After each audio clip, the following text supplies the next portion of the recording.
Hello, welcome to another episode of the Flow Artist Podcast. This episode is a conversation between myself, Joanna Stewart, and Michelle Jayne.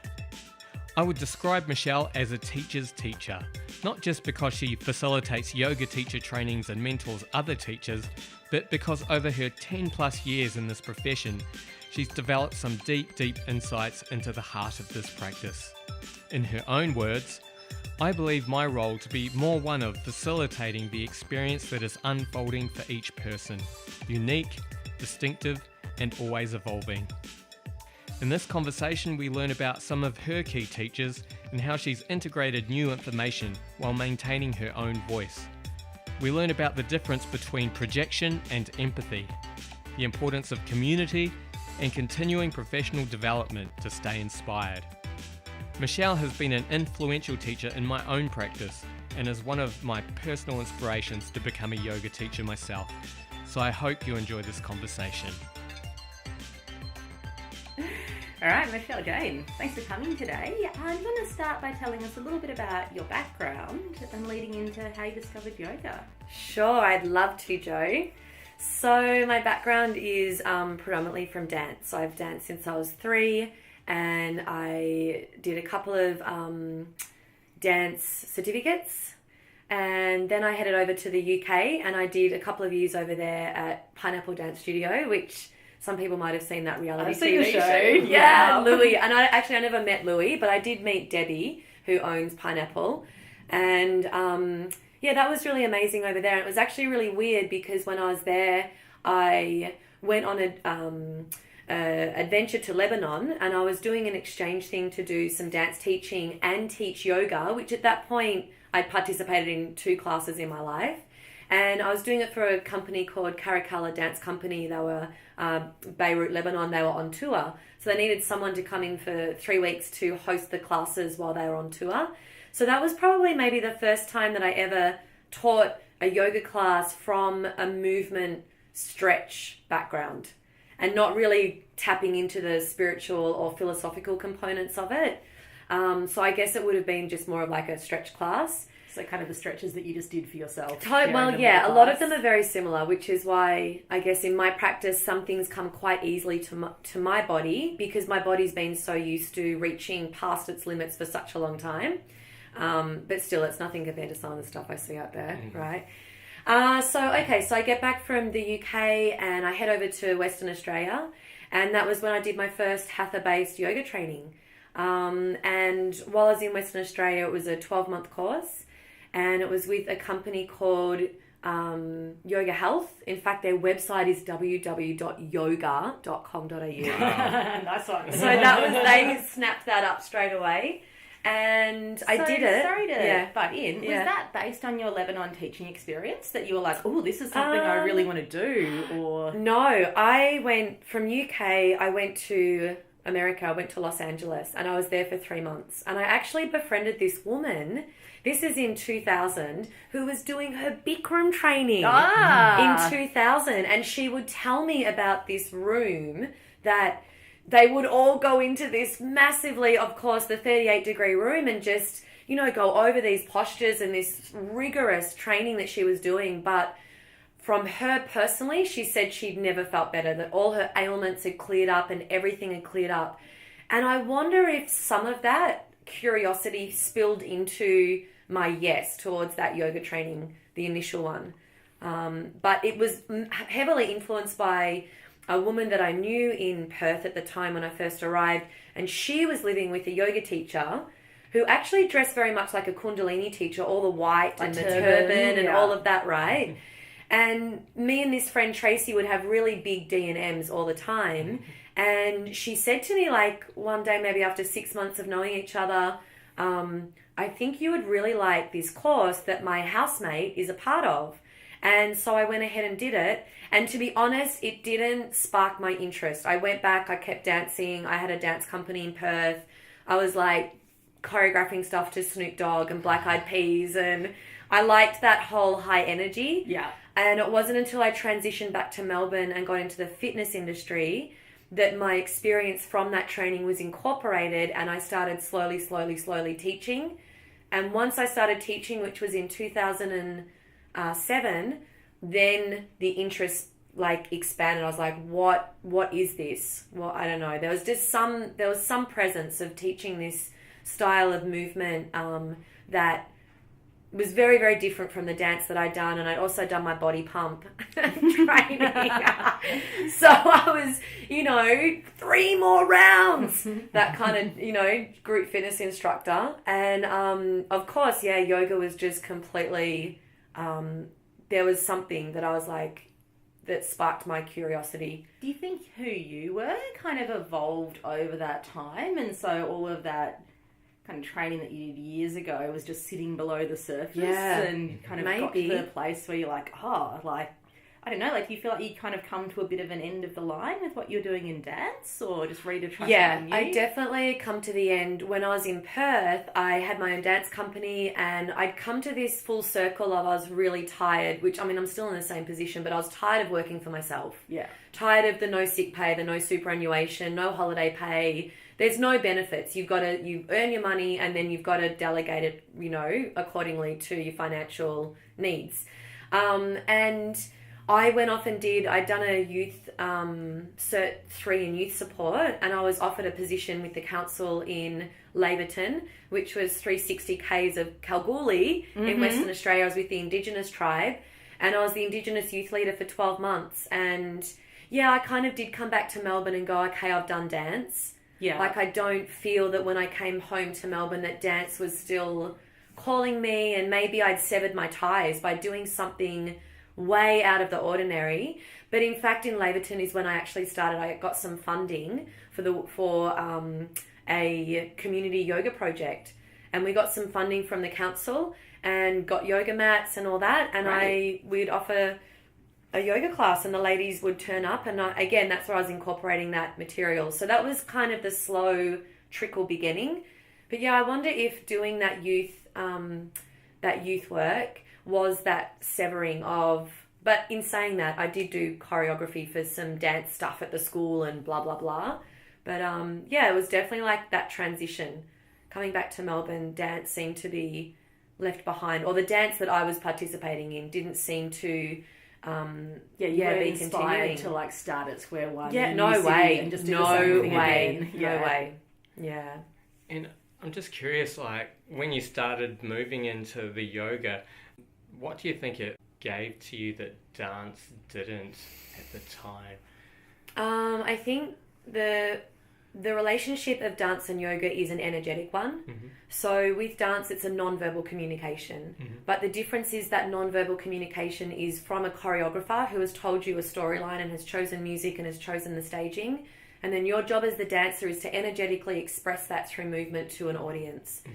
So I guess in yoga, that the difference is the sense that it's for you, that it's not, you're not doing or practicing yoga in order for the understanding of an external... Yeah, it's not for an audience. Yeah, for an audience. But I definitely think that the dancer mentality followed me onto my mat for a long time.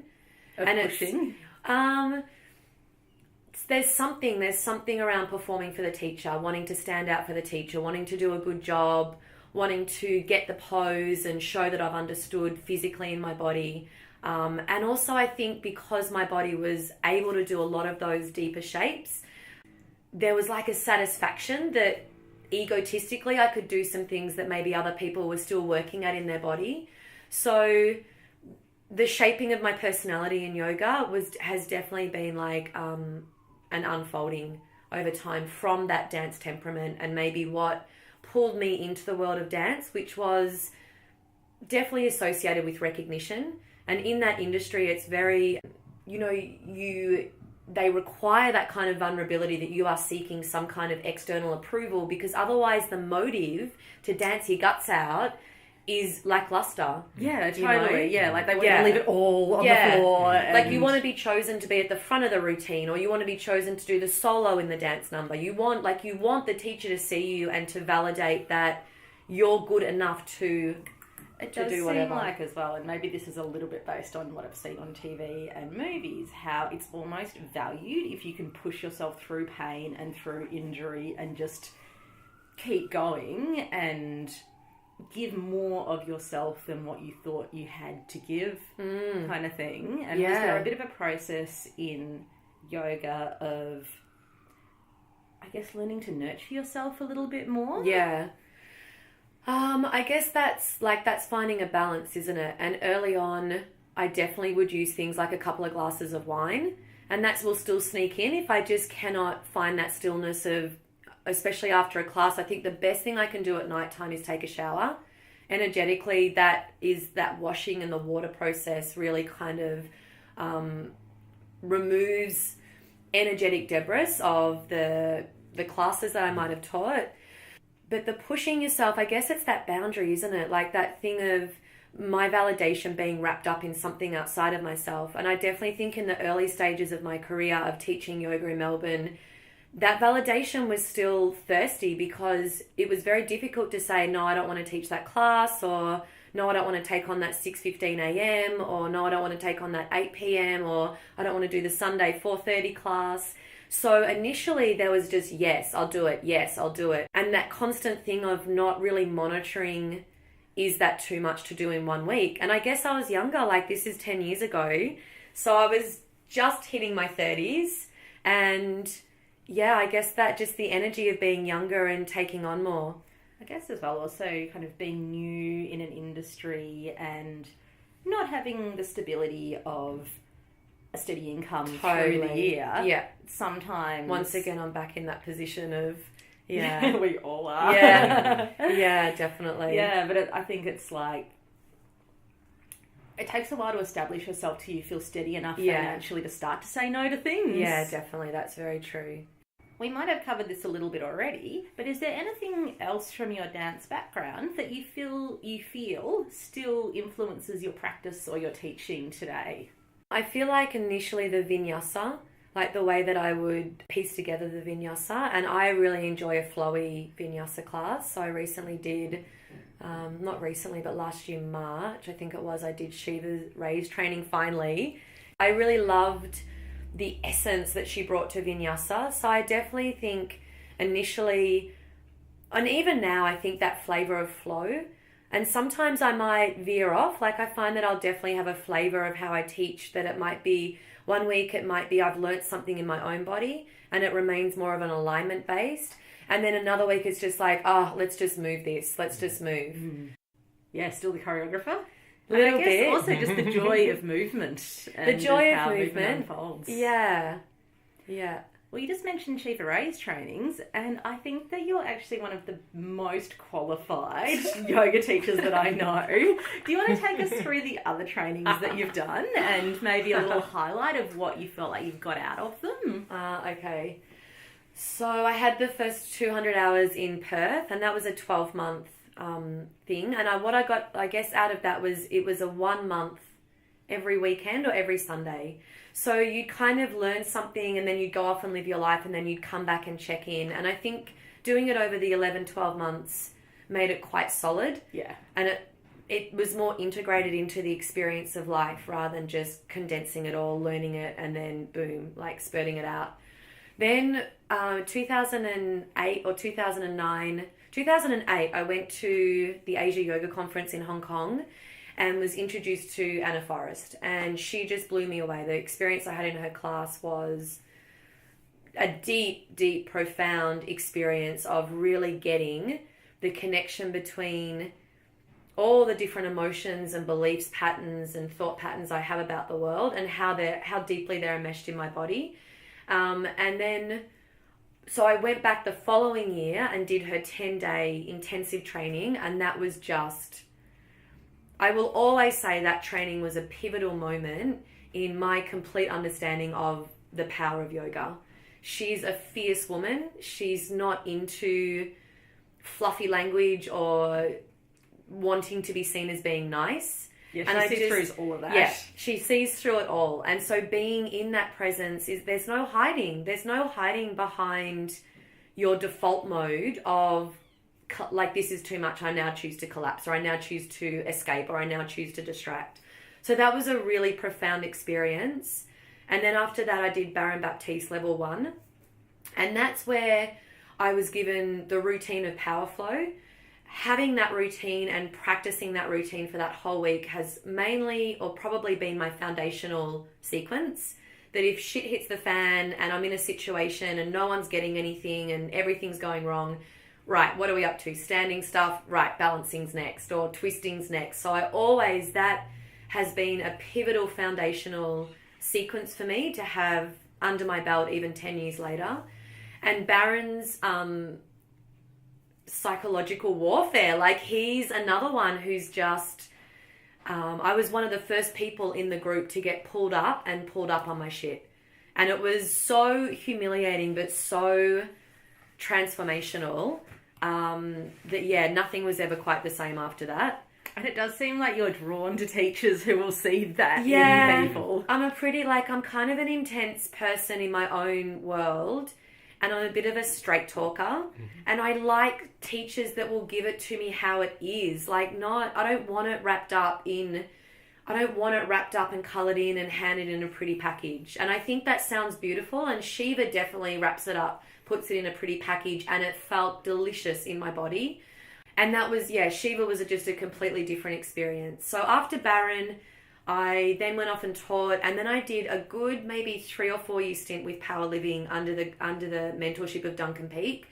And so powerlifting opened in Melbourne after I think 3 successful studios were in Sydney.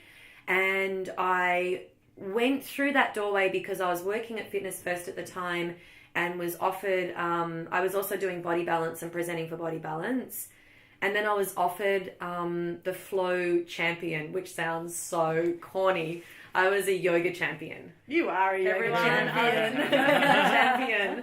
So this title got me and 2 representatives from Sydney and 1 representative from Queensland. We went on Powerlifting's main retreat, which at the time was a mixture of teacher trainers, regular students, and then the 4 of us. And we kind of got mentored into how to be coaches for this flow yoga program that was being introduced to the Fitness First gym brand.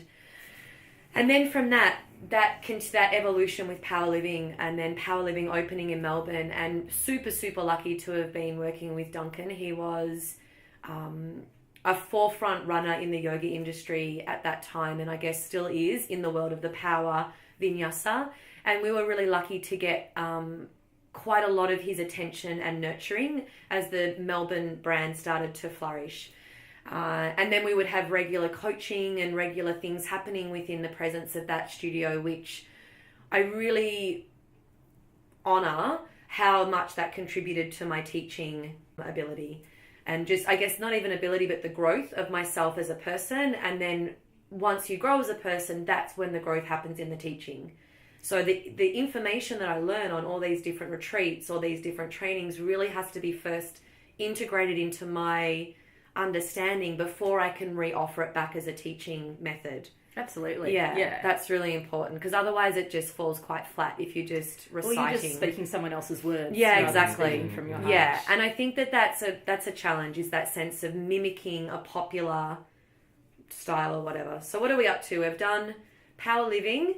And then there were heaps of workshops in a mixture of that. You got Tiffany Cruikshank. Every time she was around, I'd do her stuff, and I adore her stuff on Yoga Glow. I think Anna Forrest, I did a little bit more stuff with her, did Bali Festival. So just kind of did some stuff. And I think the next main training, was my yoga therapy with Lee Blaschke. And that was, again, another year of intensive looking at this practice in a completely traditional healing way. There was no power vinyasas in sight, and it was really challenging intellectually for me, that material, because it was very associated with the real foundation, the anatomy, looking at the anatomy in a different way, rather than just, when you're doing chair pose, this is what's happening in your body. When you do crescent lunge, this is what's happening in your body. So looking at dysfunctions in the body and how to balance that out, looking at the Ayurveda doshas and how that would influence your client. There was just so many modules, but it was very, very rewarding. I did a diploma in counselling, and I did that over 2 years. And that was a really beneficial way of... It's about questions. Like, whenever you're in a situation and someone's got something on their mind or is trying to express themselves, it's all a matter of how you can draw that information out for them to hear it so that they know what it is to name their feeling, you know? And I think that's what the counselling did. And then all the different techniques of revealing how the mind works and how we can start making the mind work for us.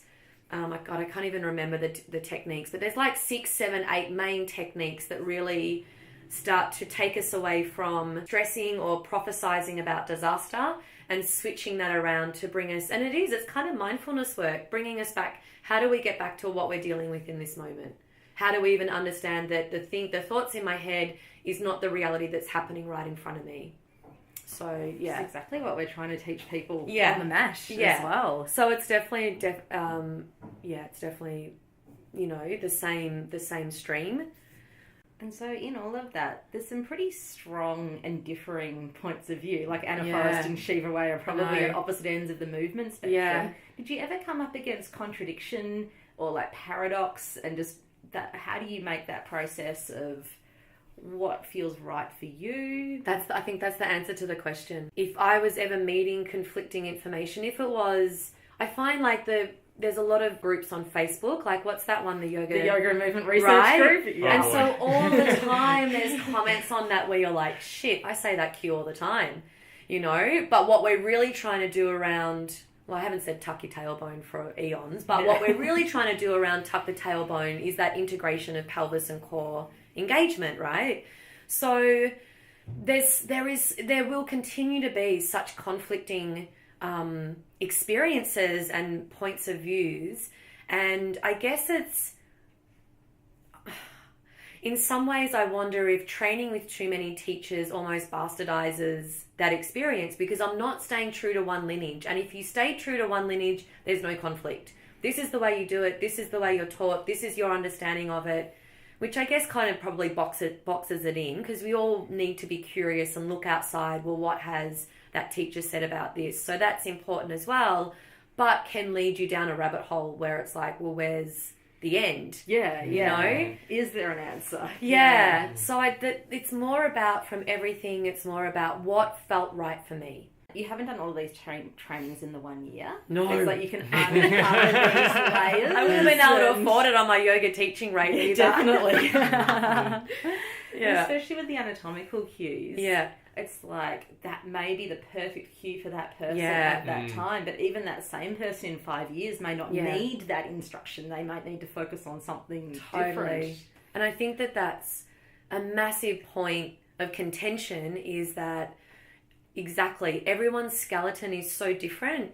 They might be making the shape that we're all doing in a practice, but their glutes might not be firing off in the right way that someone else is, and they're compensating. But my eyes, unless I was just with that person in a private class, I wouldn't be able to see that they're, you know, overworking their lower back, or, you know, only working their quadriceps or something. So it's so important to understand that sense of the difference in the makeup, and how can I teach in a way that gets that area enlivened in that person's body, so that the information of what I'm saying can be moved through the body in the best way possible, of not being interrupted or having that block, you know, like not understanding, what does she mean by that, what's going on?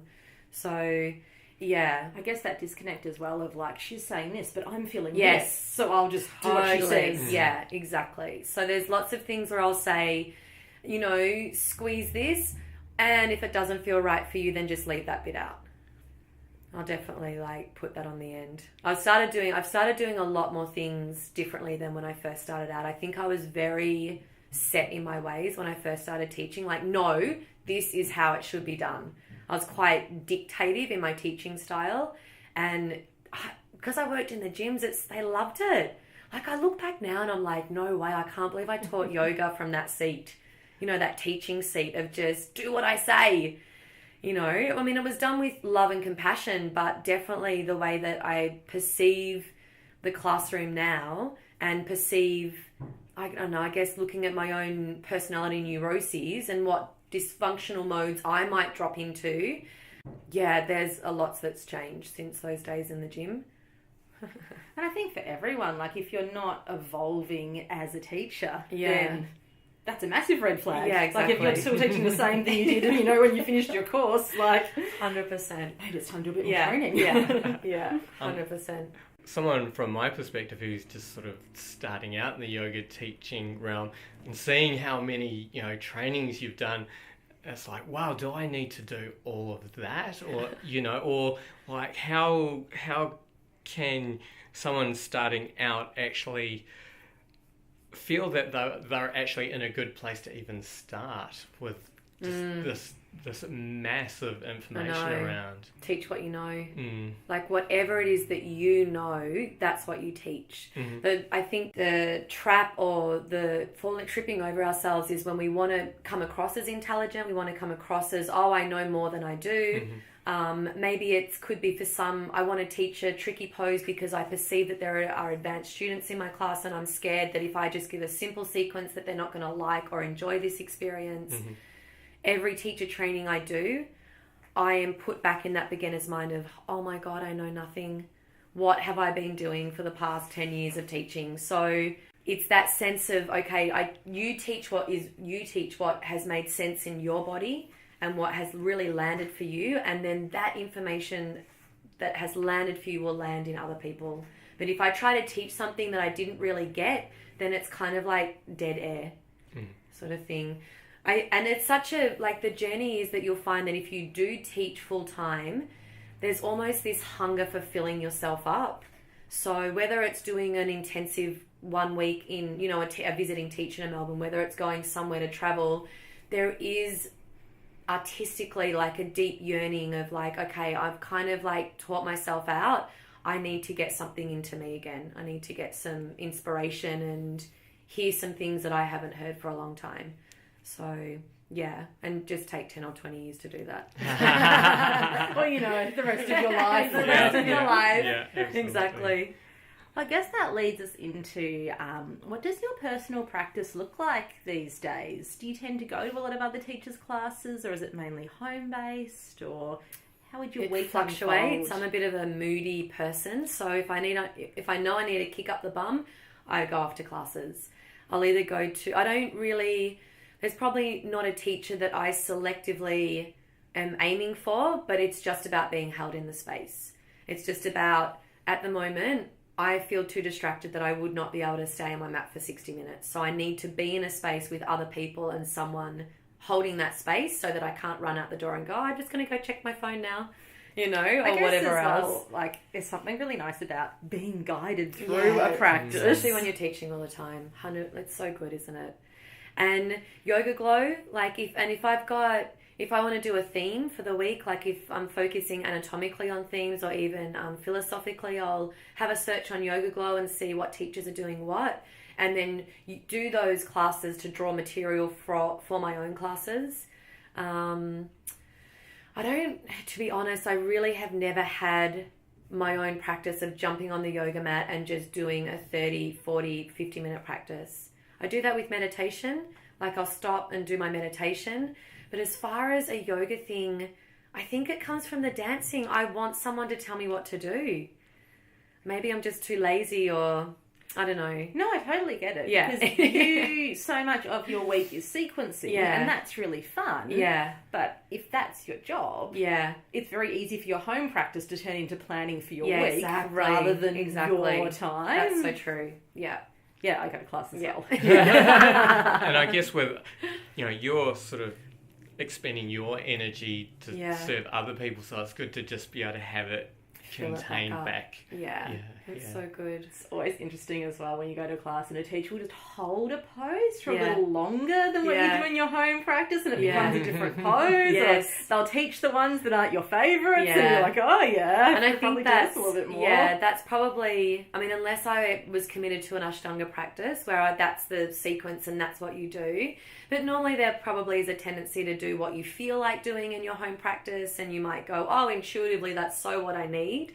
But we can deceive ourselves in those moments. So I've definitely rocked up to classes and had my resting bitch face on, and because I know so many of the yoga teachers in the industry that, and I've, been involved in some of their trainings at different studios, and it can be a bit tricky to like be anonymous and just going to a class and just practicing, because I do know a lot of the teachers. So again, sometimes that sense of, I better make sure that I look like I'm enjoying this, and it don't want to hurt their feelings. Yeah, exactly. Like it can be a bit tricky like that. So I've got to watch that I am doing that practice for myself, and I'm not there.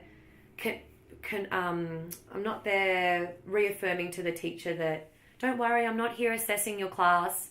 You know, sometimes that will step in, like, why are they saying that, Q? That makes no, and I'll hear it and I'll stop myself and go, you know what? None of my business today. Mm-hmm. Don't even care. Except then afterwards they'll normally go, what did you think? Can I get some feedback? And I'm like, I don't want to go into that mode today. Yeah. But no. I'll always, if they do ask, I would always say, feedback is, I saw, I felt, I heard. It's always about that subjective experience rather than, you should have been doing, or you didn't make sense, or whatever. So, it's pretty easy. You run quite a few workshops and intensives. Yeah. How do you prepare and kind of decide on what themes that you're going to go into in those practices? Is it based on what people ask you for, or just something that comes to you that you really want to share? Yeah. Normally the inspiration will come off a training. Like usually my workshop offering of, I'll go do some training. So at the moment I've just, I've completed 100 hours with Tara Judel and about to go back to Bali in November, do another 100 with her, which I adore. And she's one that you just walk away and you're like, brain imploding, so many ideas how to look at this. She's quite magical in her theming, in her verbalization, in her descriptiveness. She's quite phenomenal like that.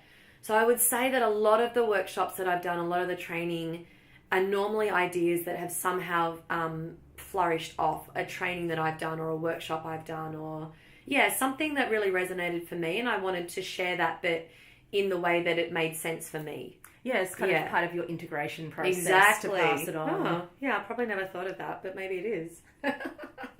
I have found for me that the best way to remember something is to teach it to someone else. That's so true. Yeah. Sometimes if I'm on my own as well, I'll pretend to teach it to myself, like verbalising it out loud, just to get it in my body. Yeah, okay. I like that. That's helped me as well, actually. Yeah. Mm. And I also find that if I've done the practice that I'm about to teach, like the actual sequence I'm about to teach, the teaching of that class is phenomenal because it's like so fresh in my body that, and I mean, I don't always do that. Like sometimes I've got class plans and I'll just grab those class plans and reuse them, but maybe with different themes or whatever, different adjustments to whoever I'm teaching to. But yeah, the best classes is when that actual sequence is fresh, 24-hour fresh in the body. And then, my best as a teacher comes out. I guess as well, then you don't have to think about what you're doing. You're not thinking at all. Integrated. It's like your shoulder, your external rotators are telling someone else's external rotators what to do. Yeah, or sharing what to do. Yeah. Well, that leads us into something else, which I think is a real feature of your teaching and perhaps comes out of your study of counselling or maybe just who you are, but it's that sense of empathy and of reading the energy in a room when you teach. Yeah. Would you like to tell us a little bit about that aspect of your teaching? Or of your personality? Yeah, like I feel like I'm a water sign, so I'm a Cancerian water sign, so it's like astrologically I would say that water lends itself to an intuition. I'm not saying that, like a fire sign wouldn't have that, but it's almost my general mode. Like I could walk into a cafe and, you know what I mean? Like pick up vibes or whatever that might be. And then of course it's like, am I going to project my own insecurity onto the environment, or am I just going to be in that state of my own centers active? And so then whatever's unfolding around me has its own permission to do what it's doing. With reading energy, I feel it's taken a long time to be okay with other people's discomfort. And what I mean by that is to not hide, whether it's like my own agitation of my instructions not being understood, or my sequence not going down as well as I thought it would, or the generalness of the class feeling like it's just fallen flat.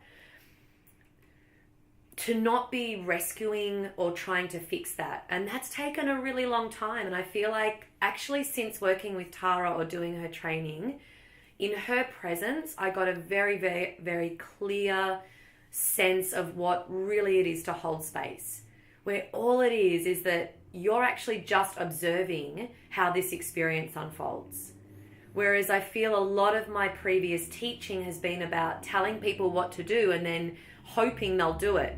And then fighting my own natural neuroses within me that want to fight and make it better and it's, again, it's that projection, isn't it? Like, people are not doing what I said I did. That means deep down that they don't understand me, or no one understands me. It just, how deep do you want to keep going down?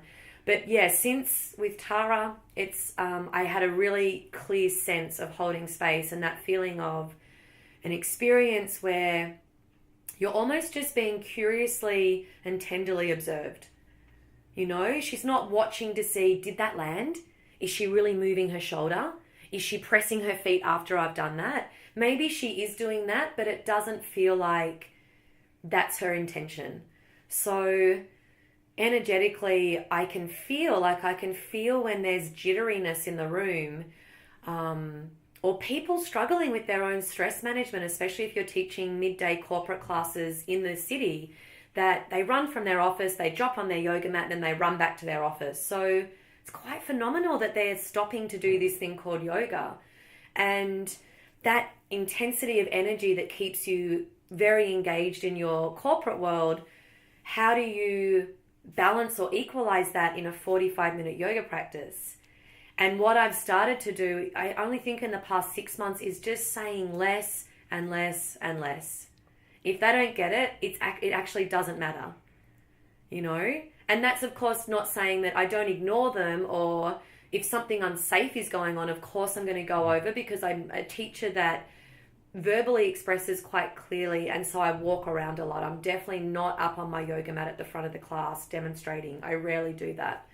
But yeah, holding space is an interesting experience and definitely brings up your own experience with not fixing people. Like, if your friend comes and wants to have coffee and she just blurts out this story about something she's really worried about, are you able to just sit there and be like, yeah, I hear you. That must be really difficult to feel that. Rather than, well, why did you do that? Why don't you just, how come, well, I know someone. And most of us are really good because we want to combat our own anxiety of feeling useful or feeling valid in that situation.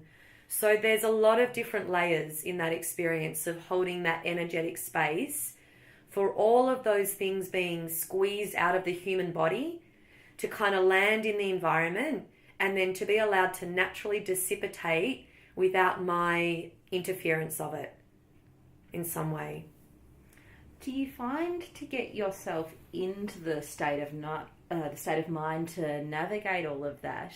Do you have your own practices that you do to prepare for class, or not really? Yeah, just your daily meditation and yoga practices. Yeah, like there's that. But for me, it would be the very beginning of the class, like the first 10 minutes of being with the people in the room, because I don't feel like I can ever prepare myself for who's going to show up that day. Like, I might have prepared, I'm so joyful, I'm feeling so connected, I walk into the room and it's just chaos. No one's hearing me, no one's getting anything, everyone's doing their own thing. It's a 60% beginners and then 2 advanced that are just pulling at the rein, wanting more. So I'm not sure I can ever prepare for like what I'm about to face in the room. Well, I guess that situation you're describing is like overlaying your experience of what you think it should be on what actually is. Yeah. Well, I guess the other side of that is, say you've had one of those crazy classes where the energy is all over the place, and I don't know, maybe someone's burst into tears. Yeah. Do you have practices that you do for yourself other than your shower at the end of the day to kind of let that all go so you can flow on to the next class without the baggage of whatever happened in the previous one? Not really. Yeah, I mean, like maybe it's a day-by-day thing. Sometimes I'm good to myself, and maybe it's sitting down with a cup of tea and just reflecting or doing some journaling, or if it's a nice day, like definitely off to the beach walk down Brighton, walk along the beach. The water's always really good for clearing the head.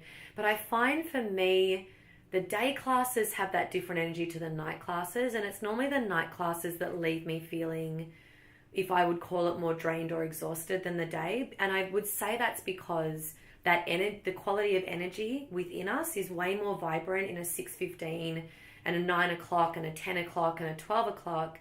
Then, like, even to the traditional Chinese medicine, your organs and the process of their peak and their low time, the afternoon is meant to be a breezy cool down until you end up in bed.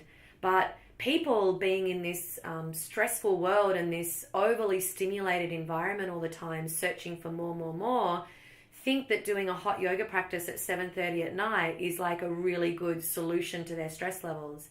And again, I can't tell people what to do or what I think is best for them, but I definitely understand that heat and adrenals and someone who's been working and maybe drinking coffee that day, that all those things are mixing them up is probably not going to lead to the balm that yoga wants to offer, which is to bring balance.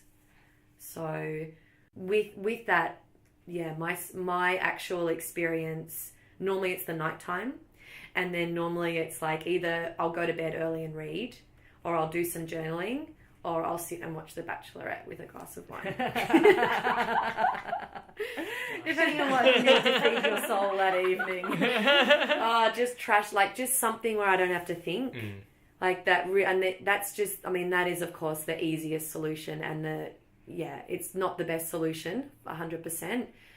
Because sometimes in those moments, in those pure exhaustion, and if you sit with what you're feeling, the most profound things will come through because your defenses aren't as high to block it off and try to argue with yourself or suppress. I mean, you might find that as well if you go to a yoga class, but you're like, oh, I shouldn't have come, I'm exhausted. But you do the practice and it's a bit more like, a bit more profound, but there's something that is more accessible when you're at that point where you're not fighting or you're not trying to do something with as much effort. I've actually found as well, surprisingly, that some of the times when I've been quite exhausted or depleted have been some of my most transcendent teaching moments as well. Like you'll just tap into another layer. Yeah. One of the other facets to what you do is mentoring new teachers. From your experience, firstly, what kind of drew you to this aspect of teaching yoga? And have you noticed that there's some kind of common challenges that arise for new teachers? I guess you come to that full circle where, you know, like I've had so many great mentors as teachers myself, and it's almost like a disservice to not re-offer that back out, whether that's in a workshop environment and getting teachers all together so that they can air their concerns. And they do find that in those environments that similar themes of, it's all about self-confidence, it's all about the insecurity of, and I mean, Barron says this, that really ultimately all of us in the human form come down to the main insecurity, I'm not enough. In some way, shape or form, the compensation is the not enough compensation. So I would say that's the main thing in a Bran or Greenie yoga teacher who's just done their training and they're getting back out. And again, I don't know enough, or I'm afraid of pushing the students. I'm afraid of taking them to somewhere within themselves they haven't seen before. You know, what I guess direction is something in that mentorship thing to really help a new yoga teacher or a yoga teacher discover is, what is their passion? Why are they teaching yoga? What's their understanding of it, and how has it made sense for them? Because that's going to be where they steer themselves from. And it's really powerful as well. Like when you're out and about in the world teaching yoga, doing your thing, unless you do have that really established relationship with a mentoring teacher, like who do you ask those questions to? Yeah, 100%. That's it. And teaching yoga full-time can be quite isolating unless, you know, there's only one studio in Melbourne that puts their yoga teachers on a 12-month contract. And so everyone who teaches at that studio has a regular 20, 25-hour routine that they do every week, whereas most other teachers are teaching at between 3 to 8 studios. They're popping in here, they jump in their car, off they go to that studio, they've got 2 hours between classes, a double here. It's quite isolating, and the only people you have consistent contact with If you have a receptionist, if you're lucky enough to teach somewhere that has a receptionist, you're not doing that yourself. And if you have regulars, the regular students that are rocking up are the ones that like you almost go, oh yeah, it's Thursday at 6:30 a.m. Right, let's go. You know, but it can be quite isolating, and maybe some of those fears are like, if I ask that question, then maybe it's going to expose me that I do know nothing, why would I have that stupid question? So yeah, I definitely want to create a platform and an offering for teachers to be able to lean onto myself as a teacher, and to hook into that. And then so important. Yeah, it's important, isn't it? Yeah. Flowing out of that, do you have any advice for those new teachers out there maybe feeling a bit insecure or isolated? Just keep practicing. Like, if you keep practicing and you feel the yoga within yourself, then that is what will come out. Like, that's yoga, isn't it? Like, yoga is the expression of life itself in that very moment.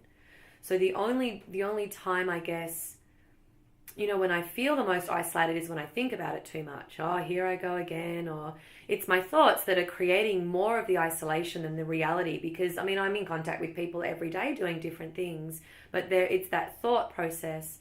So presence is a massive thing for new teachers, and especially when getting in front of other students. If we find that we're too much in our head, the best thing could be, if the students were in child's pose, to place hands and take 3 breaths with a body. You know, that a body that's in, because straight away it will remind you that the focus isn't about you.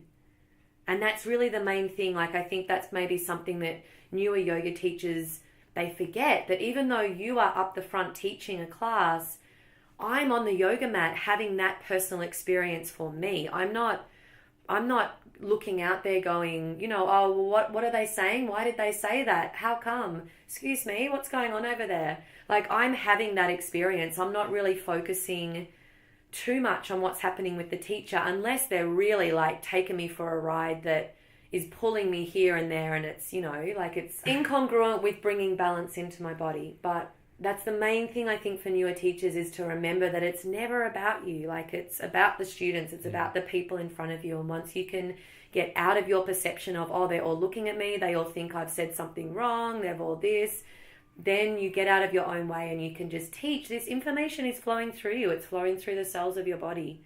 You know, if you're breathing it through, if you're breathing and doing your yoga practice, then that oxygen is your prana, is your life force, is the information that is going through you and is coming out of you.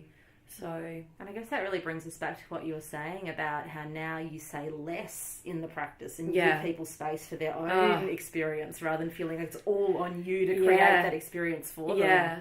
And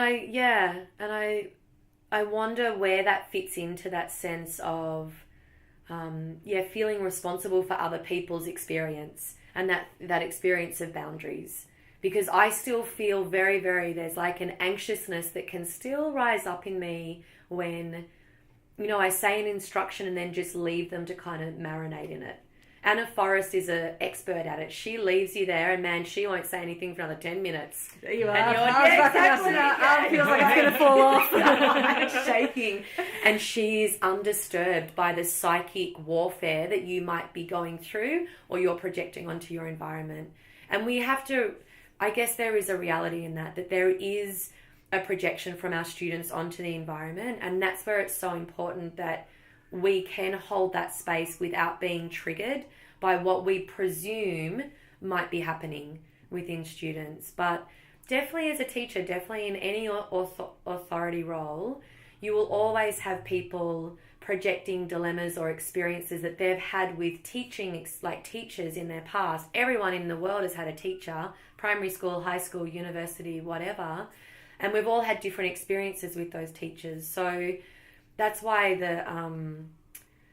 the practice and the art of yoga is so vital, that we can hold that space for people to unravel their psychic knots and not be drawn into that drama. It's interesting because I think it goes back a bit to what you were saying earlier about just being a student in someone else's class and you just wanting to be in your own space, and perhaps you might look like you're not enjoying it, but you're actually completely having, the most fantastic experience. So, yeah, I guess it's a matter of not buying into it's what the projection. you think. Yeah. It is. It's that projection is that I have something in my head and I look at you and I presume that what's happening in my head is what you're doing. Yeah. Or, if you look like you're struggling or you're stressed or something, there's something I need to do to change that for you when, maybe that's just something that they need to work through. Yeah, but look, don't get me wrong. If I saw a student struggle in a pose that, very often it will happen that there's the beginning of a shape. So if we do, twisted lunge, twisted crescent, and then the next step is to expand the arms and the next step is to bind. There's definitely those moments where the students that don't have that range of motion in their body are impacted by their environment. And walking around, there are those moments where I might say, let's just come back to the first step, just to make it okay for them that you don't have to keep going. And also to make it safe for them. Make it safe as well. Yeah, exactly. This kind of takes us into a slightly different realm, but one of the things that you probably go through with new teachers is just the business aspect of yoga. And I've been seeing a bit online, some questions about professional organisations, Yoga Australia versus Yoga Alliance. Do we even need to be a member of one of them? Yeah. Do you kind of have a point of view on that? In one way, both organisations are registries. You need to train with an organisation that is validated by them in order to join that group or to join the alliance. And the schools of yoga that have joined the alliance as registered training providers haven't necessarily, they have had to meet guidelines, but these guidelines are not policed in any way, shape or form. So in some ways, it can be seen as a bit of a money-making venture because where does these thousands and millions of dollars, the Yoga Alliance has been going for a long time, and how are they policing what's happening? It seems that all that happens is send us that you did this and we'll give you this and then you pay that. Yoga Australia is a little different in the fact that once you've done your first 200 hours, they will enroll you as a preliminary member. You then have to do another 150 hours and 12 months of training in order to be considered a level 1. So in some ways, they're kind of asking a little bit more, whereas with Yoga Alliance, where's your 200 certificate? Yep, do all this, and then here's your, pay this fee, and then there's the certificate. In Australia, to work in gyms, if you have not done a Cert 3 or 4 in fitness and you're not teaching any other kind of group fitness exercise formats, Fitness Australia does not have a umbrella for just a yoga teacher anymore. So in order to teach in gyms, you do need the Yoga Australia membership to be validated and confirmed that you have met the requirements of training and that they're now covered insurance-wise for you to come into a fitness venue and teach. That does not apply to yoga studios who are privately run by people. Maybe if one person was a fully registered level 1 Yoga Australia member and someone was a preliminary member, would it impact their hiring ability?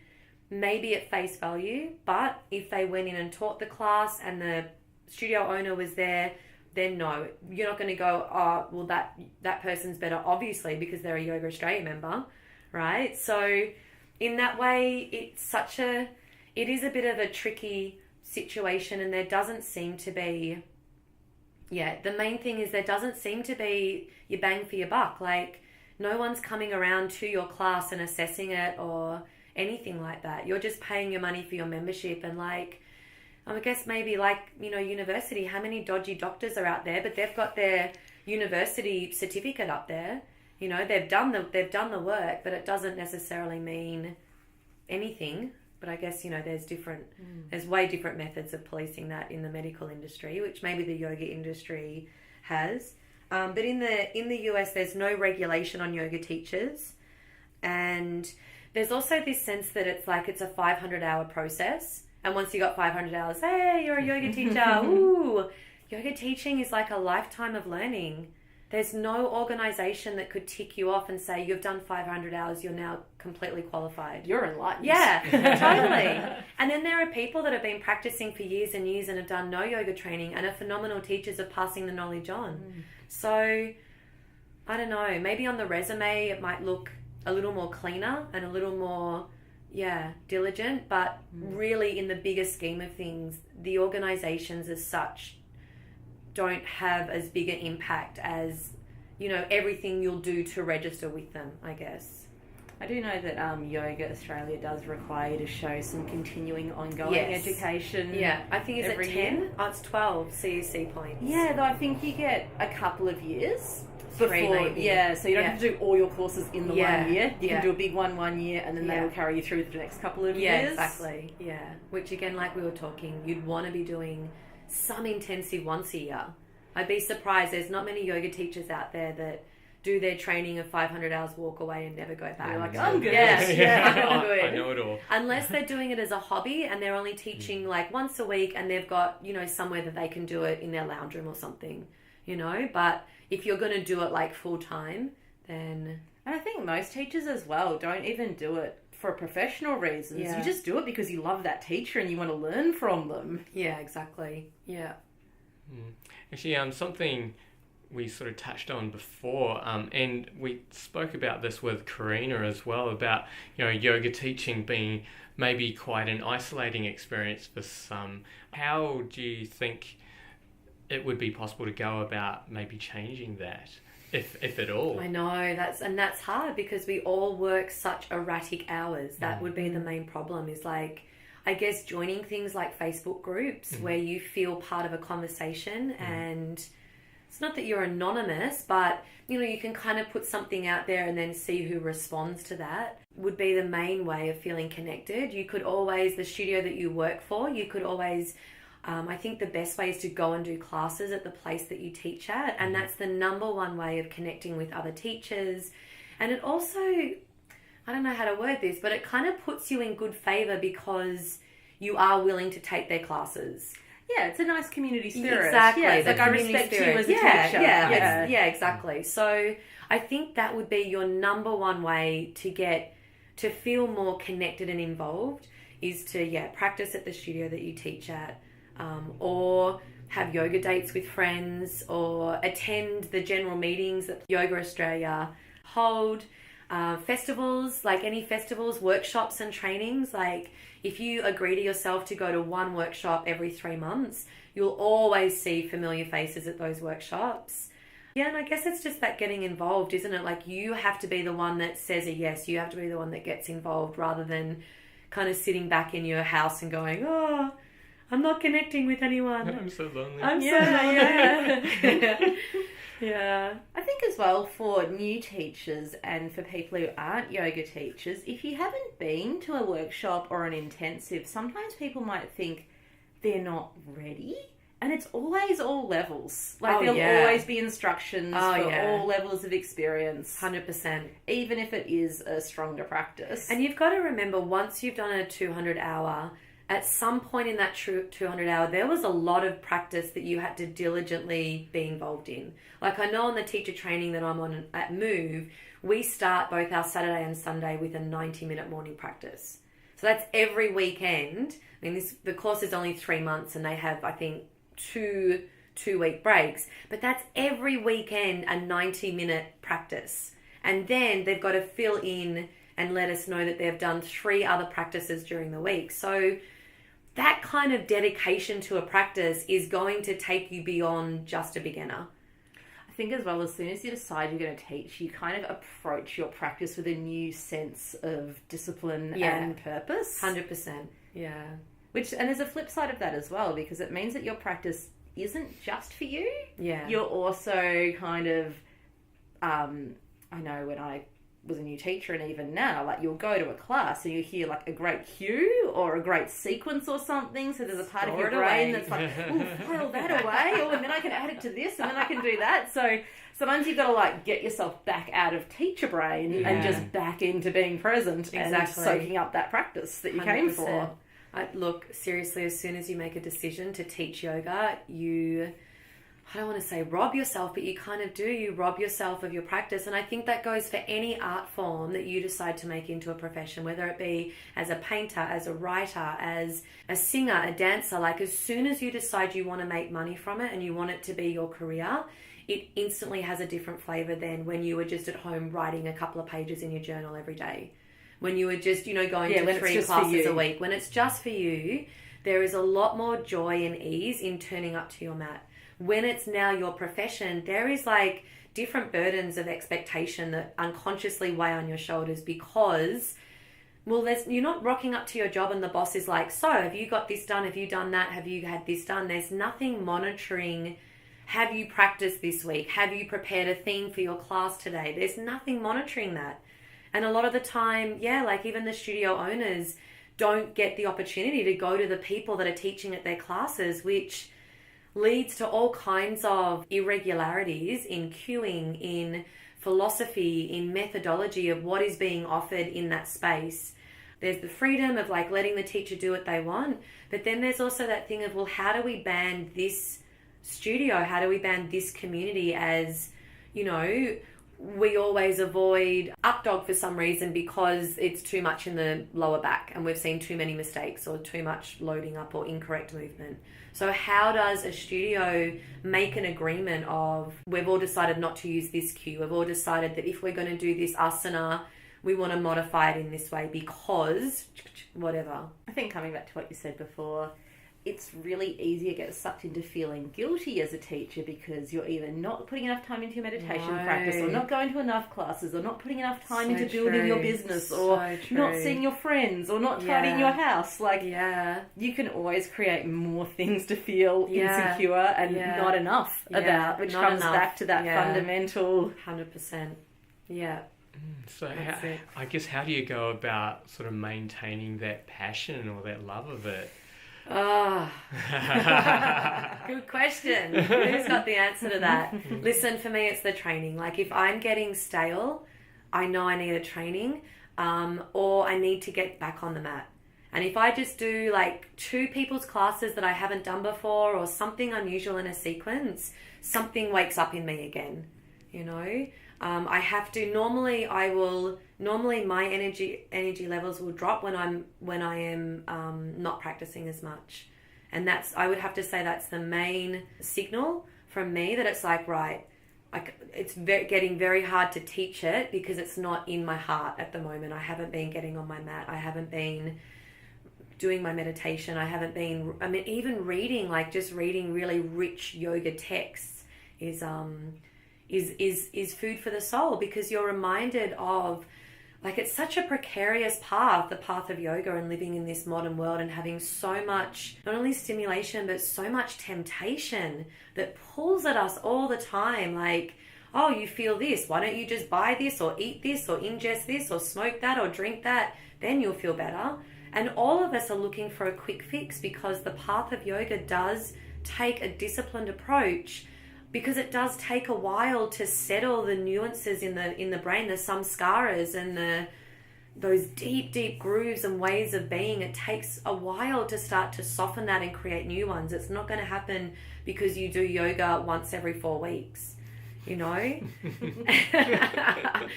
and that the guilt thing is that once you've entered into this metaphysical realm, the power of it, but the pull of the temptation of your easier way of lifestyle is always there. Yes, we've got a balance. Yeah, go home, have a glass of wine, watch The Bachelorette. No big deal. But if I'm doing that and The Bachelorette's on 5 nights a week and I'm spending 2.5 hours a night watching that, and that's going to take me 2.5 glasses of wine, that's going to be counterproductive towards my practice. It just will. My liver is going to have to process that alcohol. That is going to rob energy of my liveliness. It's going to detract. I can't be bothered doing yoga today, too tired. I'm not setting my alarm for 6 a.m. I'm not going to get up. So I think it is, that's where that kind of funny guilt thing that you've got to kind of balance out steps in, is that you've stepped into that metaphysical world, how amazing it is, but the strings of the old way of living and living in and of this world continue to call your name. I blame Sophie Monk. Yeah. Yeah, I know. She, the guys seem to love her. Can't imagine why. So was there anything else that you wanted to kind of conclude that conversation on? I would just, in my mind, the thought that came up was I wanted to let the listeners know about Yoga Trainings Melbourne, which I've started. And what I've done is I'm just gathering information of trainings and workshops that have an educational outcome. So I'm not going to be promoting, or the intention behind the idea isn't to promote an experiential experience like a deep yin yoga practice and followed by yoga nidra. While that has immense benefits, the intention behind this idea is to be offering a platform so that teachers can drop in and go, right, what's happening in October? Yes, I want to do more myofascia stuff. Yes, I want to do more yin training rather than going to a yin class. So it's these training things that are going to give a teacher material that they'll be able to use in another class. And at an educational value. So it's not just you on your yoga mat practicing what the teacher's saying. You might be taking notes. You might be doing group work or whatever that might be. So I started it in July, and it's now got 380 followers on Instagram and like nearly 300 followers on Facebook. And just a really awesome way to get everyone in the Melbourne community to come back together, that it's not a competition of this studio over that studio or, that kind of thing going on, that all of us, and I mean, I'm only focusing on Melbourne. Unless an international teacher comes over, then I'll always promote that because I think it's really important to create a vibrant platform and to attract international teachers to keep coming over. But to just encourage Melbourne studios to keep bringing out the best and to keep contributing to the development of the yoga teachers, especially when there's so many of them that are doing teacher trainers. And they're churning out the teacher trainers, but then where are these teachers filling themselves up?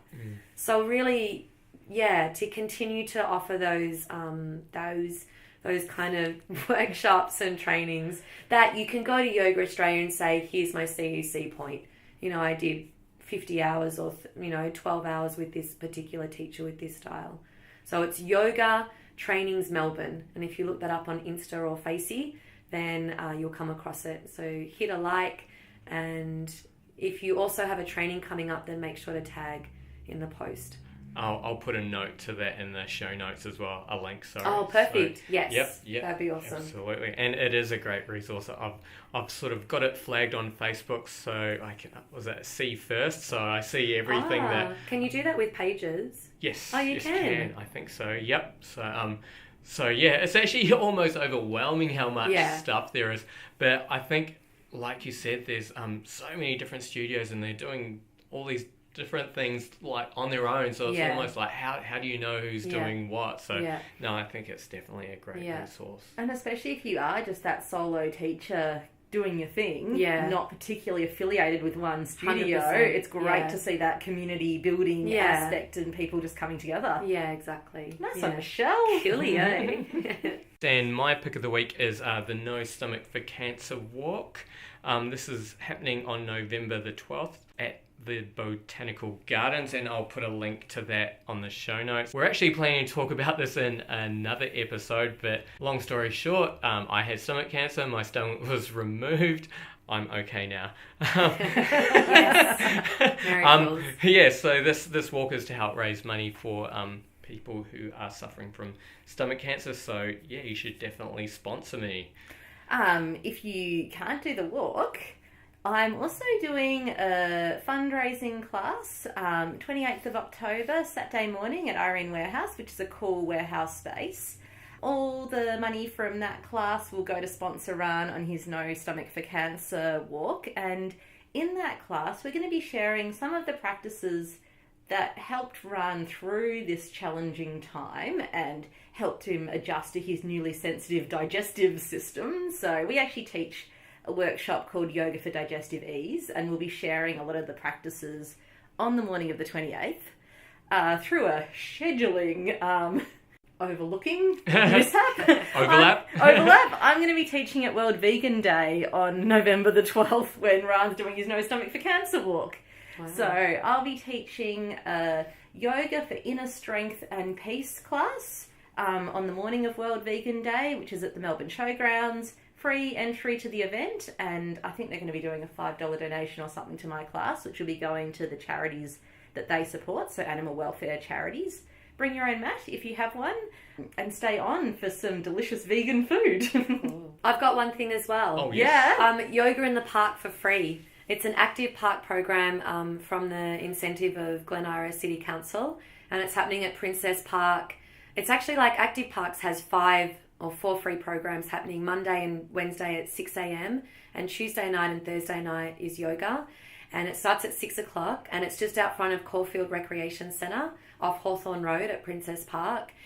We will have mats, but you can also bring your own, and it is all continuing all the way until April next year, but I'm doing every Thursday night until the 2nd of November at 6 o'clock. So providing the Melbourne weather, right? It's always a bit dodgy, but yeah. So Active Parks, City Glen Ira initiative, and I'll be teaching every Thursday night at 6 o'clock. And we'll link to that one as well. Yeah, it's on the website. Yeah.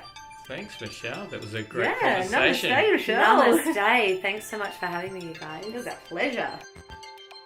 And that was our conversation with Michelle Jayne. Plenty of really good stuff there. As always, if you've got any questions or suggestions, feel free to reach out to us at podcast.flowartist.com or email us at podcast@flowartist.com. We're Flow Artist Podcast on Facebook or at Flow Artist on Twitter. If you did enjoy this podcast and you'd like to hear more, please subscribe on iTunes, Stitcher or SoundCloud. This will really help us get the word out. The theme song in this podcast is Baby Robots by Ghost Soul and used with permission. Do yourself a favour and get his music from ghostsoul.bandcamp.com. Thanks again. Big, big love.